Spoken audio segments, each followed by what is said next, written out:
os metodistas que atuavam entre essas diversas congregações, essas diversas denominações que estavam se formando, e até dentro da igreja oficial anglicana que estava em território norte-americano. Ok? Então eles atuavam dentro desses diversos movimentos, né? E a grande contribuição da expansão dos movimentos Holiness, que é um movimento de atitude de santificação, né, desses integrantes dessas igrejas. Não necessariamente tirando-os dessas igrejas, mas fazendo com que eles tivessem um comportamento de santificação dentro de suas igrejas. Então esses integrantes se interessam quando o movimento pentecostal surge e se difunde, né, começa a causar impactos na sociedade.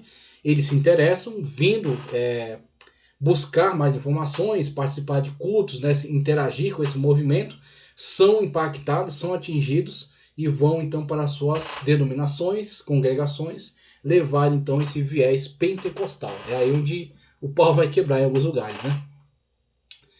Expansão dos movimentos Holiness que espalharam por diferentes denominações. Agora vemos com o surgimento do movimento pentecostal um novo e poderoso impulso para a renovação da fé mundial e o fortalecimento das missões.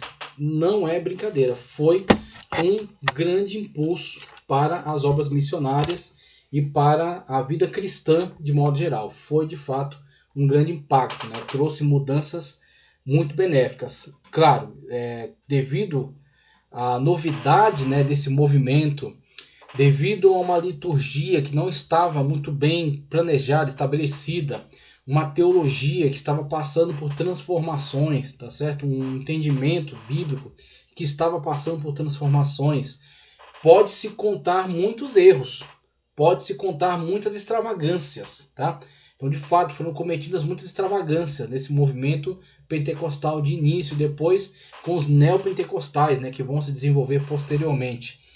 Mas mesmo com os problemas, tá certo, que foram consequências, né, os benefícios foram muito maiores. Os benefícios, de fato, foram muito impactantes para toda a sociedade de modo geral, para a igreja especificamente, para os movimentos de missões, tá, para a expansão do reino de Deus, né, da igreja, desses integrantes, sendo revestidos de poder e com muita coragem, com muita ousadia, indo para terras estranhas e levar um evangelho de poder, e de fato demonstrarem este grande sinal de Deus por meio de muitas atuações poderosas, né, de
Deus através dessas pessoas, desses homens e dessas mulheres, tá?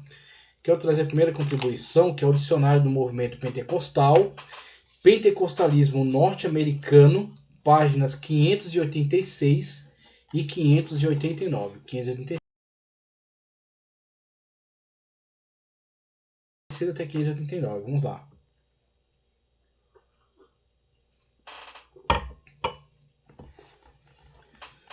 Pentecostalismo nos Estados Unidos da América.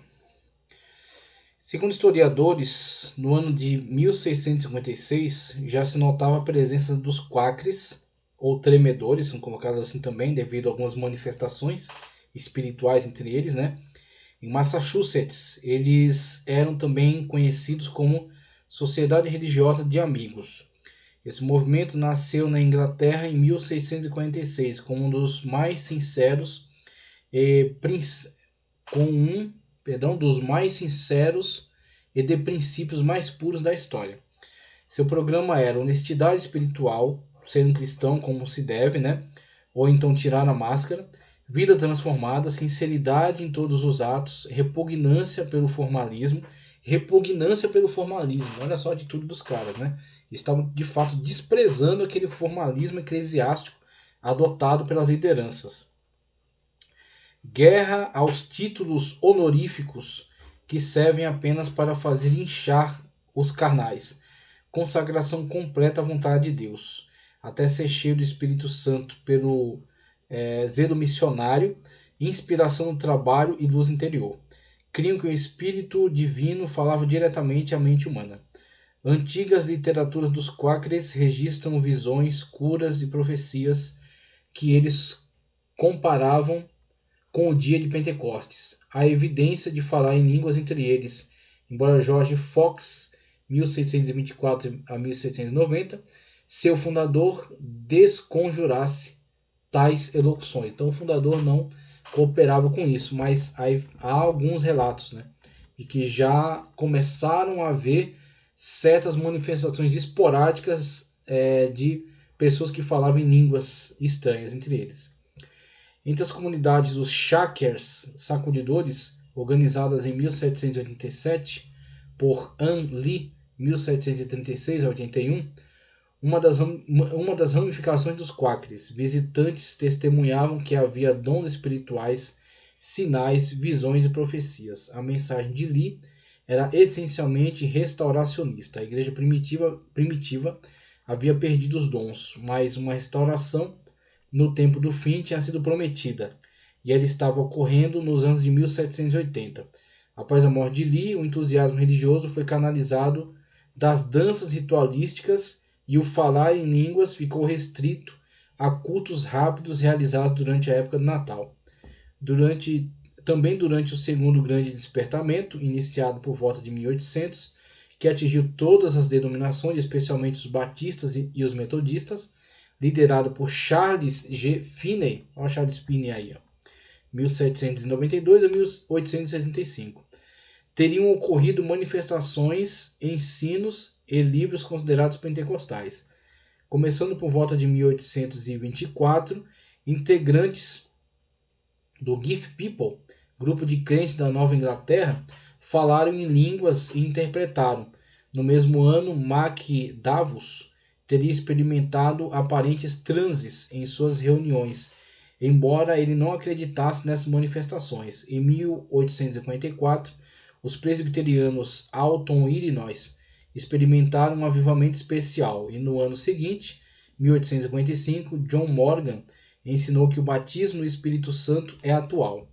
William Doughty falou em línguas em 1855, no Maine, e William Arthur escreveu o livro Tongue on Fire, Língua de Fogo, em 1856.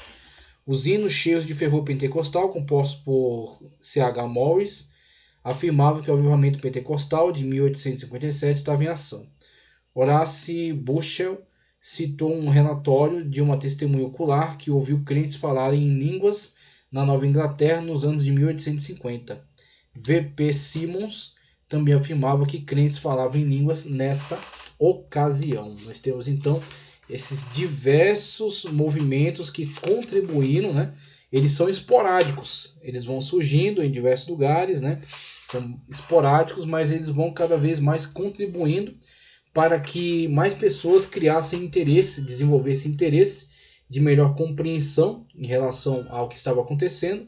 E quando surge esse grande avivamento, muitas pessoas já estão esperando por isso. Muitas pessoas, muitos grupos já estão com a sua atenção desperta para isso. Então vão querer buscar mais informações, querer saber mais.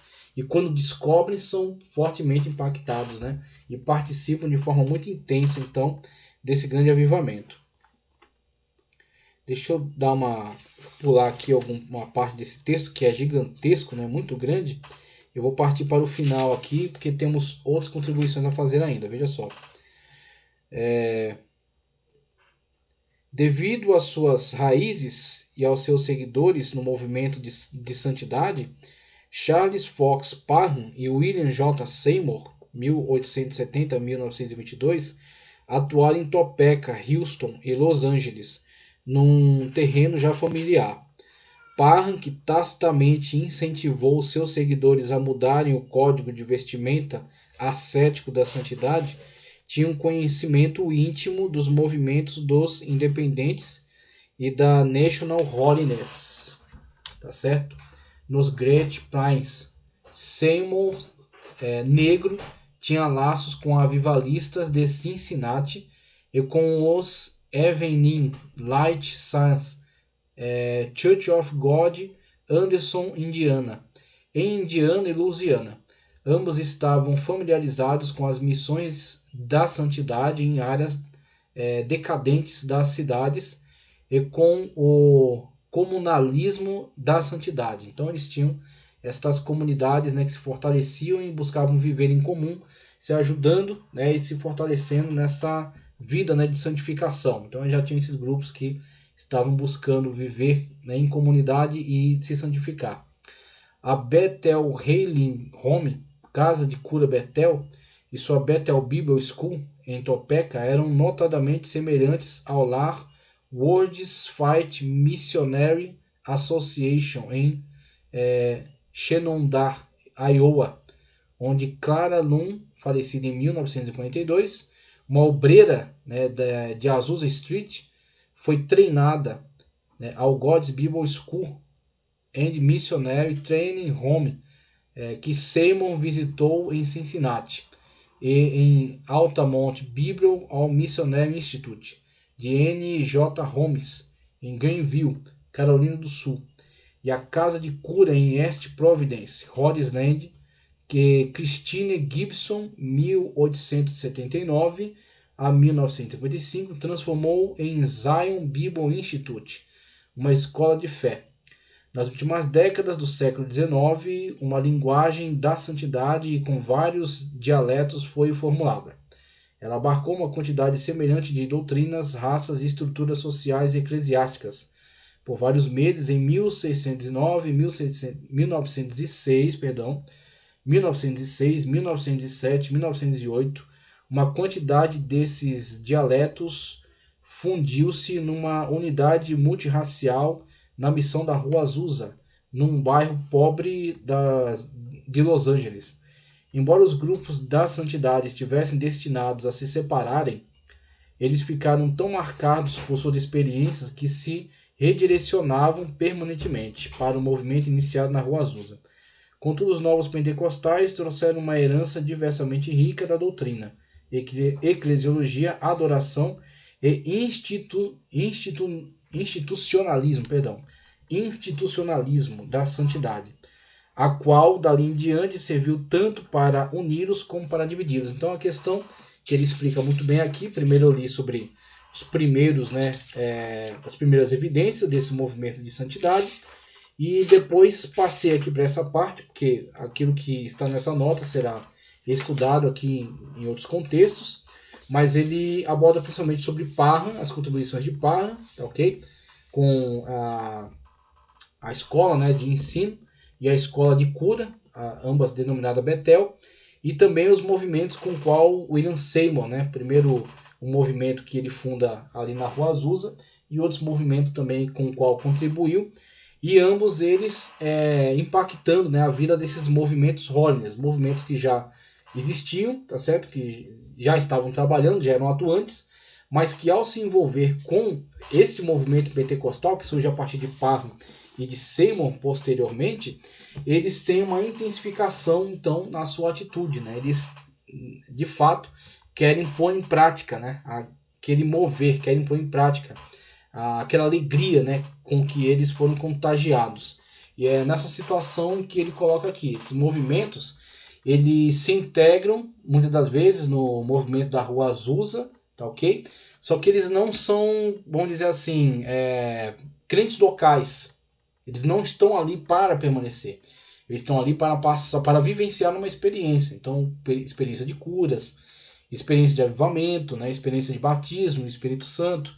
E uma vez que eles passam em um período, eles saem e voltam, retornam para os seus movimentos, sendo ou absorvidos nas suas igrejas, conseguindo influenciá-las, ou rejeitados e dando origem então a outros movimentos. E aí com isso, o próprio movimento da Rua Azusa Street vai diminuir, porque ele tem uma quantidade menor de pessoas fixas, tá, ok? E uma grande multidão de pessoas interessadas.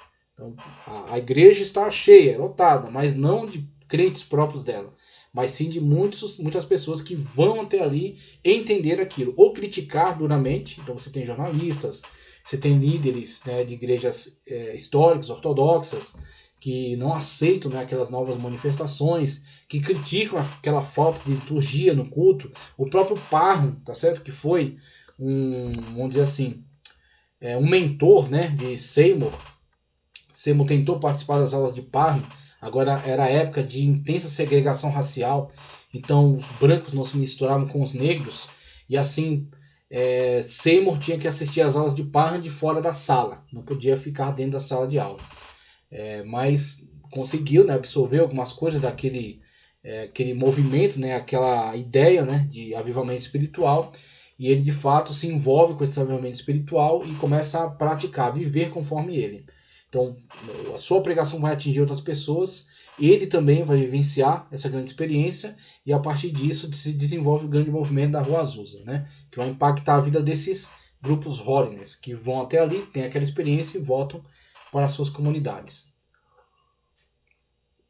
Então, somente para a gente começar a entender, né, a estrutura desse movimento, do movimento pentecostal, e agora, seguindo adiante, falando mais especificamente sobre Parham, sobre Charles Fox Parham. Primeiramente na cidade de Topeka, tá, okay? Por volta de 1900, um pregador metodista de nome Charles Fox Parham, líder de um grupo de estudos reunido com seus alunos para orar e adentrar ao ano novo, né, em 31 de dezembro, atendeu a um pedido de oração com imposição de mãos de uma jovem por nome Agnes Osman.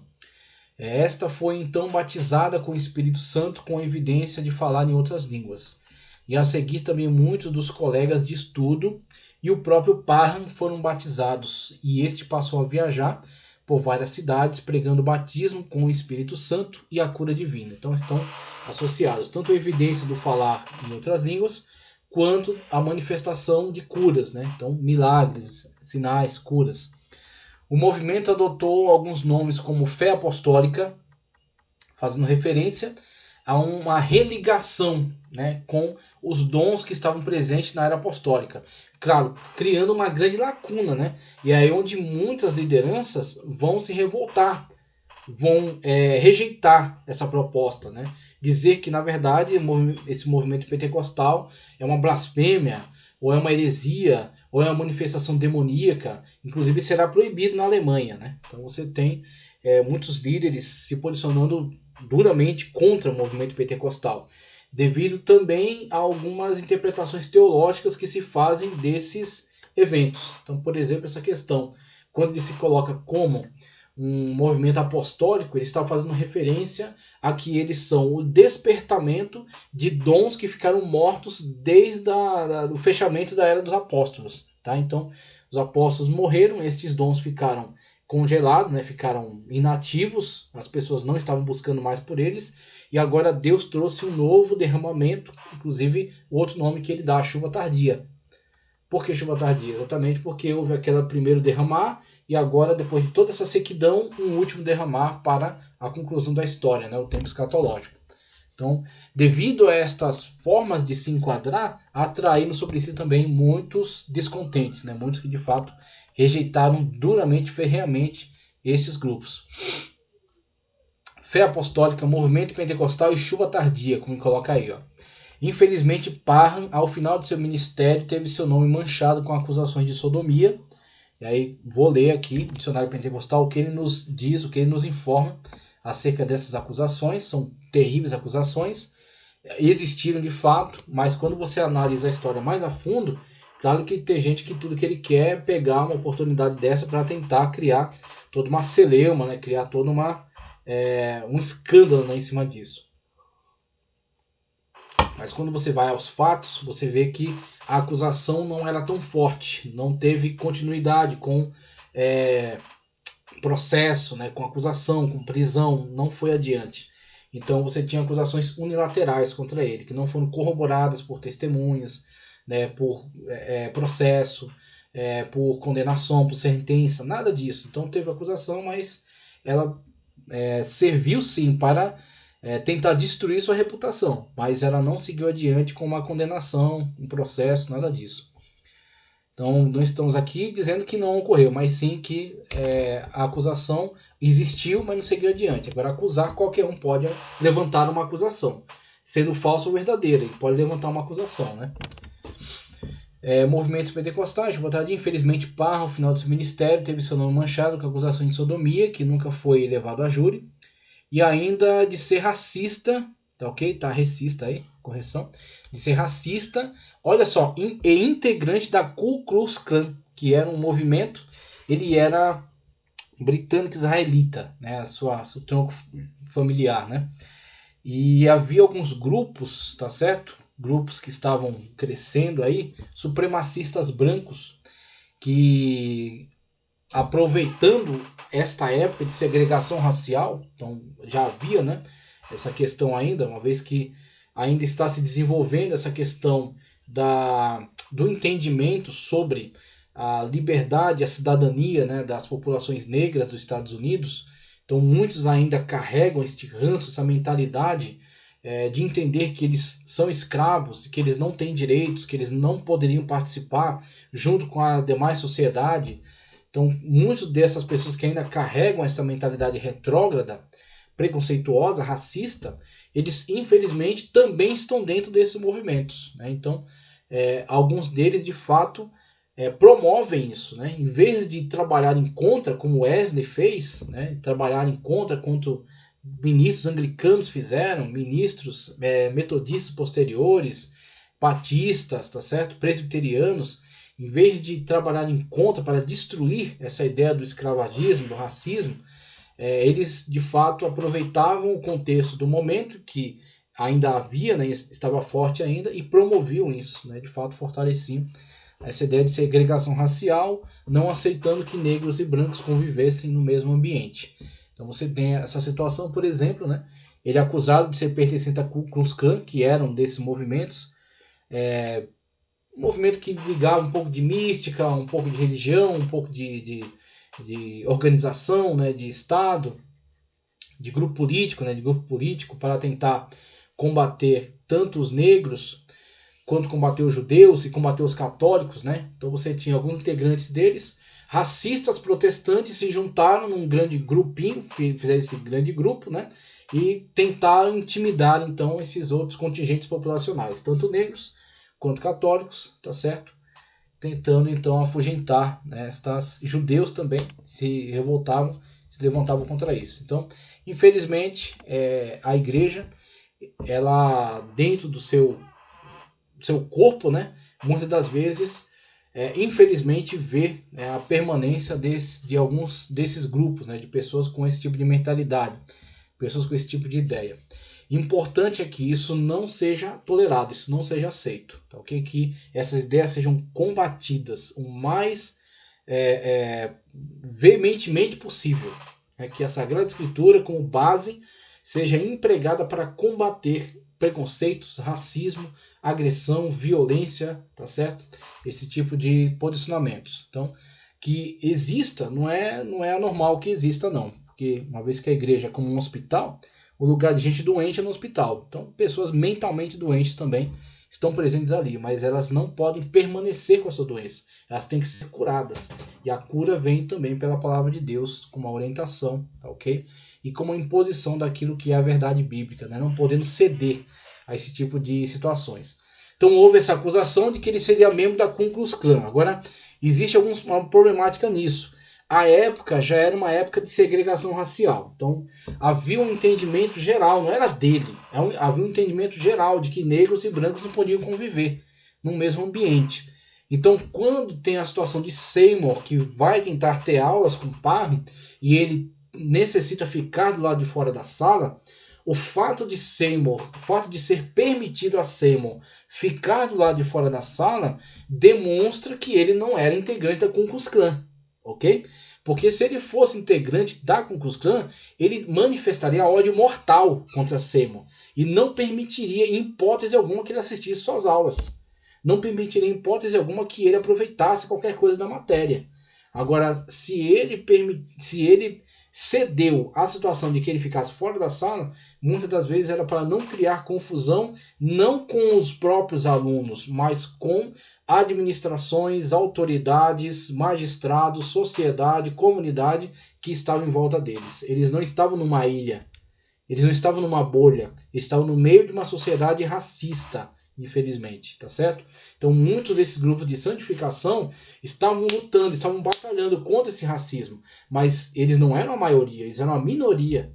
Então muitas das vezes eles, para não criar um problema maior, atrair as autoridades e muitas das vezes ter o seu movimento caçado, eles muitas das vezes tinham que adaptar e ceder em algumas situações. Então a situação, devido a esse racismo, ele está fora da sala. Mas se Parham fosse da Ku Klux Klan de fato, ele não estaria nem no prédio. Ele não estaria nem próximo dali. Né? Ele, na verdade, seria perseguido e morto. Que, de fato, era a atitude desses idiotas racistas, né? De todas as épocas. E isso em função de William Seymour, que era negro, né? Tentou participar de suas aulas, ter ficado lá de fora da sala. Mas, na verdade, quanto a esse fato, deve-se observar que, nessa época, a própria lei obrigava a essa segregação. E, na verdade, se de fato ele fosse adepto desse movimento racista, supremacista, Seymour sequer poderia assistir à sua aula. Então, nem dentro da sala, devido a essa segregação, até por parte da lei, da sociedade, né? E nem sequer próximo, de hipótese alguma, se ele fosse integrante desse movimento. O que estas evidências, né, começam a indicar que, na verdade, ele não era. Vamos ver mais informações sobre esse importante personagem, tá certo, do movimento pentecostal. É fundamental analisarmos, né, melhor essas informações. Vamos ver aqui, Dicionário do Movimento Pentecostal, página 542, tá? Página 542, acerca de Charles Fox Parham. Olha só o que diz. Por volta de 1906, Parham estava no auge de sua popularidade e detinha entre 8.000 e 10.000 seguidores. No ano seguinte, ele havia recomeçado a publicação do Apostolic Fight, agora decisivamente pentecostal em sua teologia. Ele também iniciou um plano organizacional para unir seu rebanho disperso e monitorar o sucesso do iminente avivamento missionário. Denomina-se planejador. Ele formulou uma federação de assembleias flexíveis em sua estrutura para promover aumento da atividade evangélica. Infelizmente para Parham, os fatos do ano seguinte o impediriam de ser bem-sucedido no estabelecimento desse plano organizacional.